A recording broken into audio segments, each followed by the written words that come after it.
ಈ ಬಾತ್ರೂಮ್ ಮಾಡ್ಬೇಕಾದ್ರೆ ಯಾವ ಯಾವ ವಿಷಯ ಗಮನದಲ್ಲಿರ್ಬೇಕು ಅಂತ ಫಸ್ಟ್ ಬಂದ್ಬಿಟ್ಟು ಎಪಾಕ್ಸಿ ಗ್ರೌಟೆ ಹಾಕ್ಬೇಕು 3 mm ಸ್ಪೇಸರ್ ಕೊಟ್ಟು.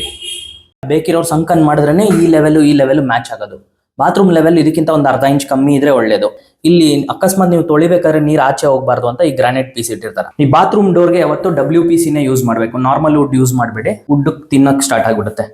ಆಮೇಲೆ ಈ ವಾಲ್ ಕಮೋಡ್ ಮಾಡ್ಬೇಕಾದ್ರೆ ಈ ಹೈಟ್ ಕರೆಕ್ಟ್ ಆಗಿದೆಯಾ ಚೆಕ್ ಮಾಡ್ಕೋಬೇಕು. ಪ್ಲಂಬರ್ ಹತ್ರ ಹೇಳಿ ಟ್ಯಾಂಕ್ ಕನ್ಸೀಲ್ ಟ್ಯಾಂಕ್ ಪರ್ಫೆಕ್ಟ್ ಆಗಿ ಫಿಟ್ ಮಾಡಲಿಲ್ಲ ಅಂದ್ರೆ ತುಂಬಾ ತೊಂದರೆ ಆಗುತ್ತೆ. ಇಲ್ಲಿ ಬೇಕಾದ್ರೆ ಸಾಮಾನು ಇಟ್ಕೊಳಕ್ಕೂ ಯೂಸ್ ಆಗುತ್ತೆ. ಆಮೇಲೆ ನೆಕ್ಸ್ಟ್ ಈ ಟೇಬಲ್ ಟಾಪ್ ವಾಶ್ ಬೇಸಿನ್ ಮಾಡ್ಬೇಕಾದ್ರೆ ಇದ್ರ ಹೈಟ್ ಬಂದ್ಬಿಟ್ಟು ಇಷ್ಟೇ ಇರಬೇಕು, ತುಂಬಾ ಜಾಸ್ತಿ ಇರಬಾರ್ದು. ಆಮೇಲೆ ಈ ಸ್ಲ್ಯಾಬ್ ಮಾಡಿಸೋವಾಗ 5 ಇಂಚ್ ಇಲ್ಲ 6 ಇಂಚು ಒಂದು ಟಾಪ್ ಲೆವೆಲ್ಗಿಂತ ಕಡಿಮೆ ಇಡಬೇಕು, ಯಾಕಂದ್ರೆ ಇದ್ರದ್ದು ಒಂದು 5-6 ಇಂಚ್ ಇರುತ್ತೆ. ಸೊ ಇದು ಇಂಪಾರ್ಟೆಂಟ್, ಮರಿಬೇಡಿ. ಎಕ್ಸಿಟ್ ಪಾಯಿಂಟ್ ಮತ್ತೆ ಆಂಗಲ್ ವ್ಯಾಲ್ಯೂ ಇದ್ರೊಳಗಡೆ ಕನ್ಸೀಲ್ಡ್ ಆಗೋ ತರ ಪ್ಲಾನ್ ಮಾಡಿ ಮೊದಲೇ ಮಾರ್ಕ್ ಮಾಡಿ ಪ್ಲಂಬಿಂಗ್ ಪಾಯಿಂಟ್ ಕೊಟ್ಟಿರಬೇಕು, ಮರಿಬೇಡಿ. ಈ ಕ್ಯಾಬಿನೆಟ್ ನಾರ್ಮಲ್ ವುಡ್ ಅಲ್ಲಿ ಮಾಡಬಾರ್ದು, WPC ಇಲ್ಲ ರೆಡಿಮೇಡ್ WPC ಸಿಗುತ್ತೆ, ತಗೊಬಂದು ಹಾಕೋ. ಮಿರರ್ ಪಾಯಿಂಟ್ ಒಂದು ಲೈಟ್ಗೆ ಒಂದು ಮಿರರ್ ಪಾಯಿಂಟ್ ಮರೀದೆ ಮಾಡ್ಕೋಬೇಕು. ಅದಾದ್ಮೇಲೆ ಇದು ವೆಟ್ ಏರಿಯಾ, ಇಲ್ಲಿ ನಾವು ಡಿವೈಡ್ ಮಾಡೋದಕ್ಕೆ ಇನ್ನೊಂದು ಸ್ಟೆಪ್ ಕೊಟ್ಟಿದ್ದೀವಿ.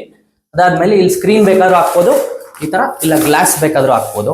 ಈ ಡೈವರ್ಟರ್ದು ಹೈಟ್ ಬಂದು 3.25 4 ಅಡಿ ಒಳಗೆ ಮುಗ್ದೋಗ್ಬೇಕು, ಅವಾಗಲೇ ಮಕ್ಕಳು ಇದ್ರು ಯೂಸ್ ಮಾಡೋಕ್ಕಾಗುತ್ತೆ. ತುಂಬಾ ಹೈಟ್ ಹಾಕಿದ್ರೆ ಮಕ್ಕಳು ಯೂಸ್ ಮಾಡೋಕ್ಕಾಗಲ್ಲ.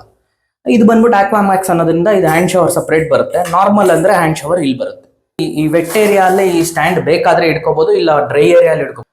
ಇವು ಟೂತ್ ಬ್ರಷ್ ಸ್ಟ್ಯಾಂಡ್ ಅದೆಲ್ಲ ಇಡೋದಕ್ಕೆ. ಆಮೇಲೆ ಇಲ್ಲಿ ಬಂದ್ಬಿಟ್ಟು ಏನಪ್ಪಾ ಇದು ಟವಲ್ ಹ್ಯಾಂಗರ್, ಇದು ಒಬ್ಬೊಬ್ರು ಆಚೆ ಇಟ್ಕೋತಾರೆ, ಒಬ್ಬೊಬ್ರು ಒಳಗಿರ್ತಾರೆ. ನೀವು ಫುಲ್ ಸೀಲ್ ಮಾಡಿದ್ರೆ ಸ್ಟೀಮ್ ಆಗ್ಬಿಟ್ಟು ಇದೆಲ್ಲ ವೆಟ್ ಆಗುತ್ತೆ ಅಂದ್ಬಿಟ್ಟು ಇದನ್ನ ಆಚೆ ಇಡ್ತಾರೆ, ಒಬ್ಬರು ಒಳಗೆ ಇಟ್ಕೋತಾರೆ. ಸ್ಕ್ರೀನ್ ರಾಡ್ ಇದು ನಿಮ್ಗೆ ಅಮೆಝಾನ್ ಅಲ್ಲೇ ಚೀಪ್ ಆಗಿ ಸಿಗುತ್ತೆ, ಬೇಕಿದ್ರೆ ಹಾಕೋಬಹುದು. ಈ ಎಕ್ಸಾಸ್ಟ್ ಫ್ಯಾನ್ ಪಾಯಿಂಟ್ ನ ಇಲ್ಲಿ ಪಕ್ಕದಲ್ಲೇ ಕೊಡಬೇಕು, ಅವಾಗ ನಿಮ್ಗೆ ಈಸಿ ಆಗಿರುತ್ತೆ. ತುಂಬಾ ದೂರ ಇಟ್ಟರೆ ಇಲ್ಲಿಂದ ಇಲ್ಲಿ ಕನೆಕ್ಷನ್ ಕೂಡ ಕಷ್ಟ ಆಗುತ್ತೆ.